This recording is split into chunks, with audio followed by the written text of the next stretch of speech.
Oke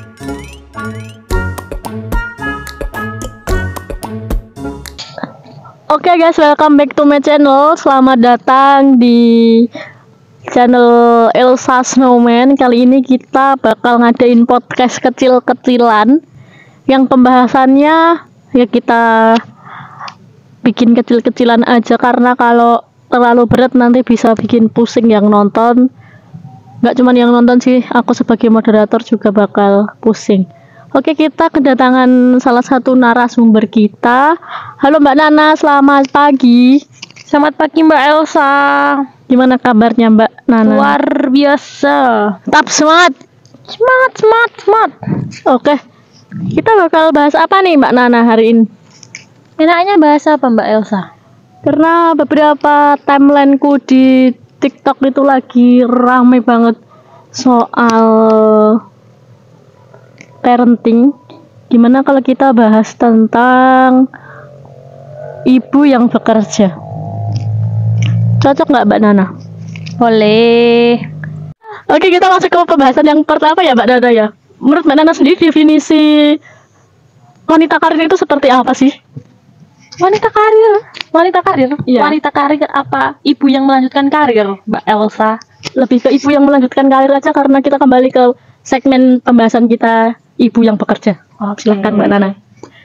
Tidak ada salahnya ya Mbak Elsa untuk ibu-ibu yang masih melanjutkan pekerjaannya ataupun ibu yang sudah memiliki anak yang baru mulai bekerja. Itu kan sah-sah saja suatu pilihan untuk bekerja atau tidak. Tapi teman-teman aku itu banyak yang bilang kalau tidak bekerja itu tidak bisa menyenangkan diri sendiri maupun anaknya. Contohnya ya, meskipun kebutuhan sudah dipenuhi suami, tapi kan nggak bisa self reward Mbak Elsa. Betul banget nih. Ya gitulah. Contohnya ya jalan-jalan ke kebun binatang, makan enak di akhir pekan, minum kopi di kafe, atau bahkan nge-mall bareng si kecilnya. Ya itu kan sebuah pilihan. Coba Mbak Elsa bayangin kalau Mbak Elsa sendiri punya anak masih kecil, tapi kebutuhan tidak terpenuhi. Apa yang terjadi dengan diri Mbak Elsa? Pasti yang pertama ini ya bakal stres ya Mbak ya. Apa itu yang lagi marak terjadi itu namanya? Baby blues sih. Ya betul. Baby blues gitu teman-teman. Ya untuk menghindari itu sebenarnya, tapi ya juga dengan bekerja tidak boleh melupakan kewajibannya sebagai ibu, yaitu memberikan ASI secara maksimal selama 2 tahun.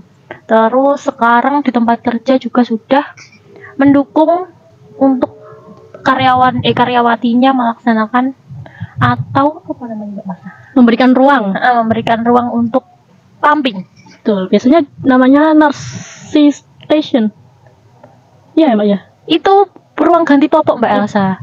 Laktasi ya? Apa sih? Bukan, pojok ASI. Oh, pojok ASI. Maaf ya teman-teman, karena aku juga belum yang begitu paham tentang ini, makanya kita bakal mengulas lebih jauh bersama narasumber kita gitu. Ya sebenarnya saya juga gak paham Mbak Elsa, tapi ya begitulah teman-teman saya yang sudah menikah, mempunyai anak, sudah berkeluarga, sudah memiliki stresor yang lain. Stresor apa ya Mbak Nana ya? Bisa dijelaskan ke teman-teman semua? Stresor itu apa namanya ya? Stresor itu hal-hal yang membuat atau memicu timbulnya stres pada ibu maupun pada orang-orang yang lain. Tapi kan di sini kita konteksnya ibu, jadi hal-hal yang memicu timbulnya stres pada ibu. Gitu banget ya.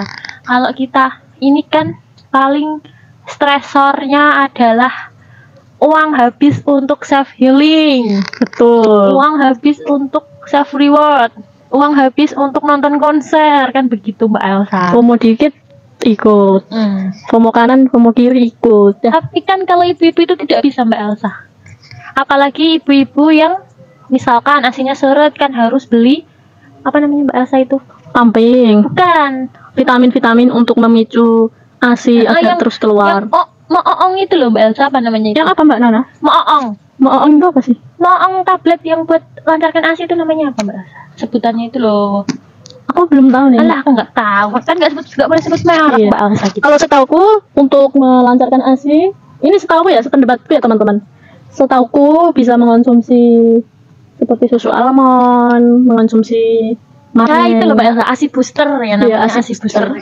Kan ada yang alami, ada yang bentuk tablet. Misalkan alami itu kan kayak daun katuk, terus apa marneng itu kan alami. Kalau yang bentuk kapsul itu kan dari salah satu dari merek Moong itu loh Mbak Elsa. Oke, keren Yang banget. hijau itu loh Mbak Elsa, tahu nggak? Belum tahu nih. Jadi kembali lagi ya teman-teman, bahwa sekarang beberapa workspace itu sudah menyediakan space untuk melakukan pumping atau pojok ASI gitu dari Mbak Nana yang aku tangkap tadi.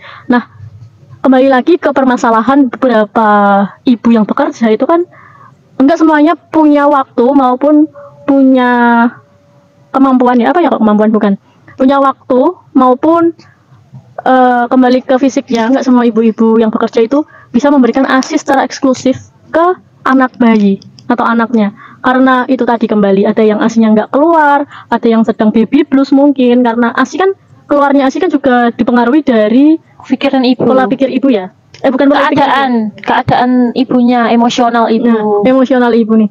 Kalau dari Mbak Nana sendiri, gimana menanggapi tentang, kan ini kan bakal ada orang-orang yang berpikiran atau memberikan statement, nggak semua ibu tuh bisa memberikan ASI eksklusif karena hal tertentu gitu, misalnya karena waktu, karena bekerja, karena nggak keluar kayak gitu. Menurut Mbak Nana nih, padahal kan sudah ditakdirkan ya, maksudnya sudah menjadi konsekuensi ketika seorang perempuan itu melaksanakan perkawinan atau pernikahan, terus diberi rezeki, mempunyai anak, dan menjadi kewajiban seorang ibu untuk memberikan ASI. Bagaimana Mbak Nana menanggapi hal ini? Kan sebenarnya menikah itu adalah sebuah pilihan ya Mbak Elsa. Betul. Ketika sudah memilih untuk menikah, berarti harus siap dengan segala hal yang terjadi setelah menikah. Pastinya juga sudah melihat di lingkungannya, bahkan bisa melihat ibunya sendiri, ibunya orang tersebut gitu. Mesti kan orang tuanya mempunyai dia kan melalui pernikahan itu Mbak Elsa ya. Betul. Jadi ketika sudah kita bicara untuk generasi milenial atau Gen Z aja ya Mbak Elsa. Oke, kalau kita bicara untuk generasi boomers itu terlalu jauh banget. Jadi kita bicara untuk dari generasi milenial, Gen Z, Gen Alpha, dan Gen Alpha yang lain. Belum menikah Mbak.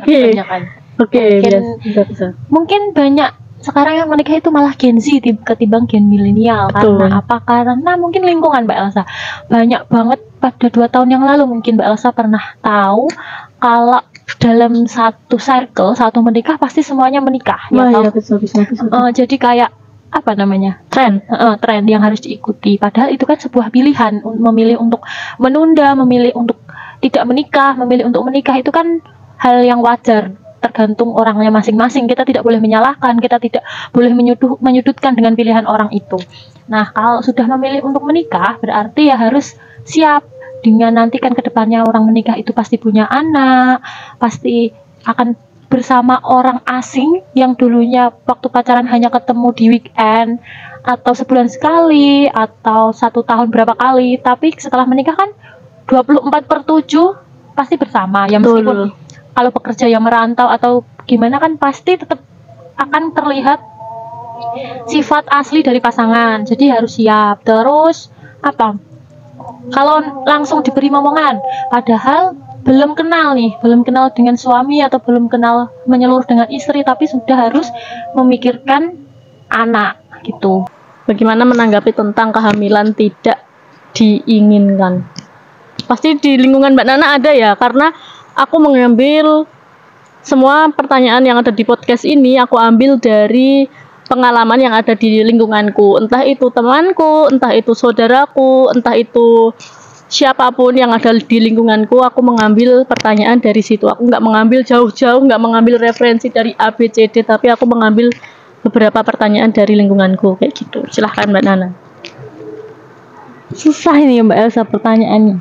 Kehamilan yang tidak diinginkan. Betul. Sebenarnya kehamilan yang tidak diinginkan itu belum tentu untuk pasangan yang belum menikah ya Mbak Elsa. Maksudnya tidak hanya berlaku pada pasangan yang belum menikah. Contohnya kehamilan tidak diinginkan pada pasangan suami istri yang umurnya mungkin sudah tua, atau pasangan suami istri yang menjalankan LDR, seperti itu kan untuk menghadapi kehamilan yang sangat syok itu kan tidak mudah ya Mbak Elsa. Jadi kita kita bahasnya yang sah atau tidak sah ini Mbak Elsa. Dari segi yang nggak sah dulu aja Mbak Nana, nanti selanjutnya kita bahas yang dari segi sah gitu. Sah menurut negara, agama maupun agama gitu. Mbak Elsa dulu yang menjawab pertanyaan Mbak Elsa sendiri. Oke, nggak apa-apa, karena di sini konsepnya walaupun aku moderator, aku jawab nggak apa-apa ya Mbak Nana ya. Boleh. Aku bakal jawab tentang yang pertama itu kehamilan tidak diinginkan untuk kawan-kawan, teman-teman, ibu-ibu yang di luar perkawinan gitu atau pernikahan bahasanya ya, bahasa awamnya. Dari aku sendiri ya, itu kan terjadi karena adanya kemauan ya berarti ya Mbak Nana ya, kemauan antara dua belah pihak, laki-laki dan perempuan melakukan hubungan yang mengakibatkan terjadi kehamilan gitu. Padahal secara awam aja kita tahu ya, terjadinya kehamilan itu berarti kan sudah menimbulkan satu hal, yaitu kembali lagi tadi kita udah bahas tentang konsekuensi. Kasihan kalau buat yang perempuan ya Mbak Nana, mereka harus putus sekolah, mereka harus berhenti sejenak untuk melanjutkan mimpi. Ini sejenak ya Mbak Elsa, Mbak Nana, bukan berarti berhenti selamanya. Karena menurutku ketika seorang perempuan itu masih memiliki kemauan untuk menggapai apa yang ia inginkan atau ia citakan, itu bisa sebenarnya. Kalau dia selagi ada kemauan, kalau nggak ada kemauan, ya kita kembalikan lagi ke ibu ini gitu, mengalami kehamilan ini kayak gitu. Jadi ya itu terjadi karena adanya kesengajaan atau terjadi karena adanya kemauan. Sebenarnya bukan kesengajaan sih Mbak Elsa, itu ketidaksengajaan. Kan mereka hanya coba-coba, nggak taunya jadi gitu ya Mbak Elsa konsepnya. Betul. Sebenarnya aku juga belum tahu dan begitu paham apa sih pikiran mereka yang melakukan seperti itu hingga akhirnya menjadikan dedek bayi yang gemas gitu.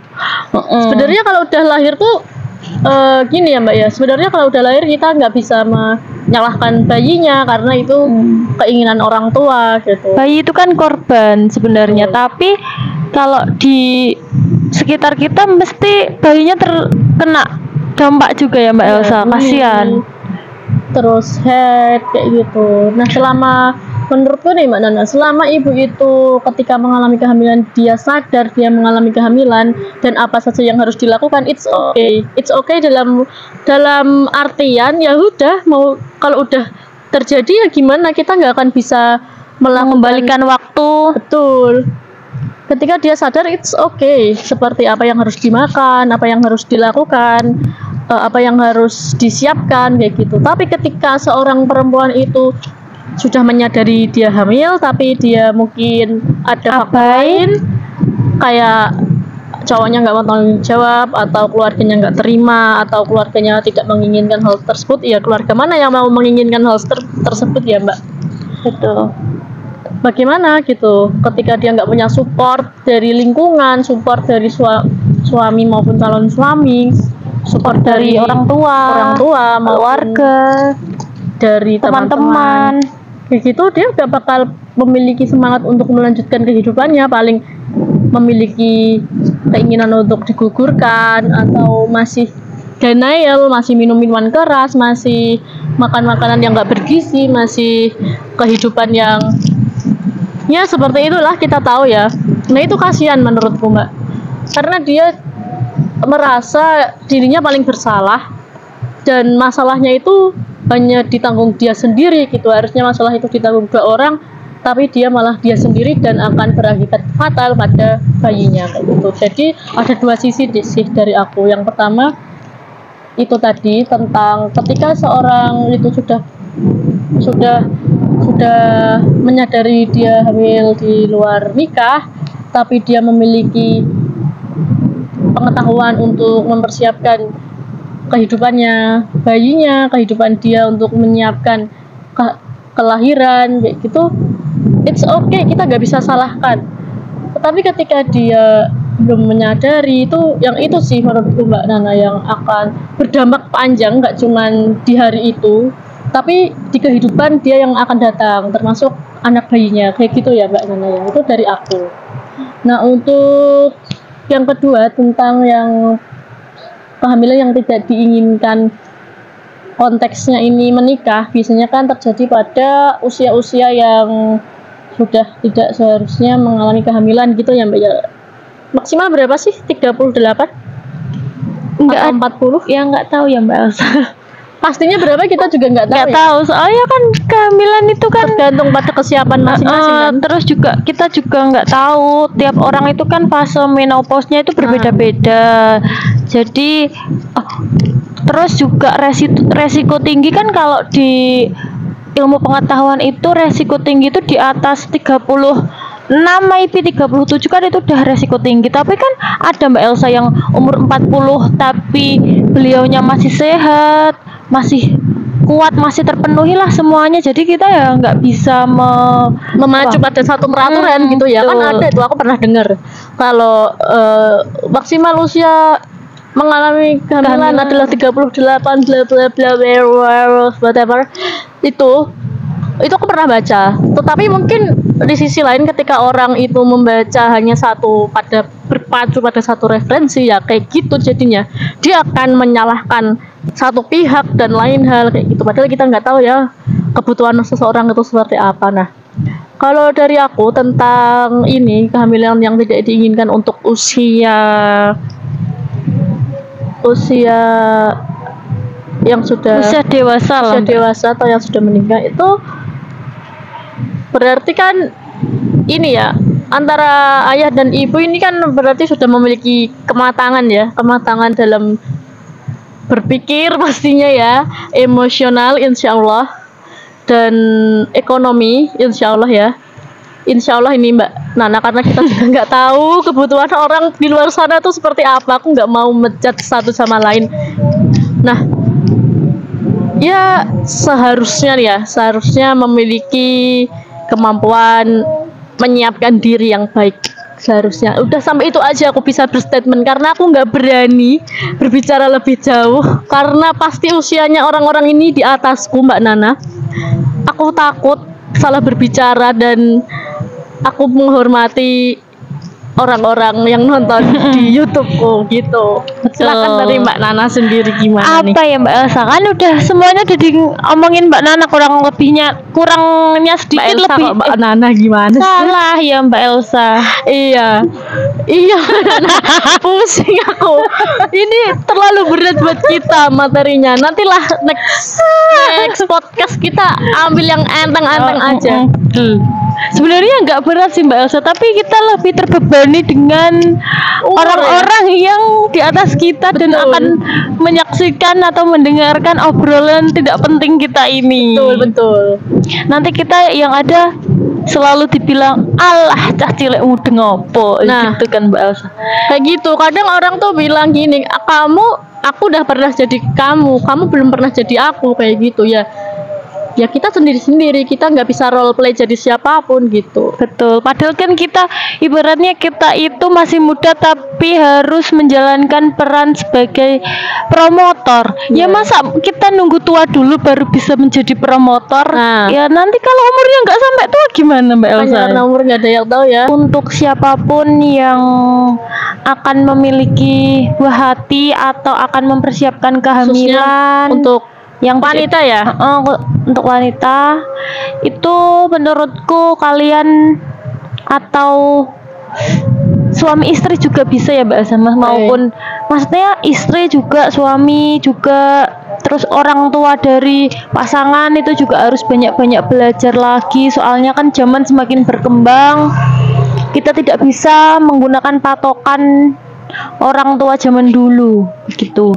Khususnya kalau aku sih untuk pasangan yang tadi Mbak Elsa yang di luar pernikahan itu mending segera berdamai dengan diri sendiri, meminta maaf kepada Tuhan, meminta maaf kepada orang tua, terus segera bangkit dan mempersiapkan kelahiran, mempersiapkan mental, mempersiapkan masa depan yang sudah kacau sedikit gitu ya Mbak Elsa. Iya, tadi kan aku juga udah bilang nih tentang mimpinya yang berhenti tapi sebentar gitu. Kita masih tetap mempunyai waktu untuk terus melanjutkan mimpi teman-teman. Bagi teman-teman yang di sana memiliki struggle tentang ini, khususnya perempuan, karena kembali ya materi tema podcast di hari ini adalah ibu yang bekerja kayak gitu. Jadi mungkin itu aja ya dari Mbak Nana ya.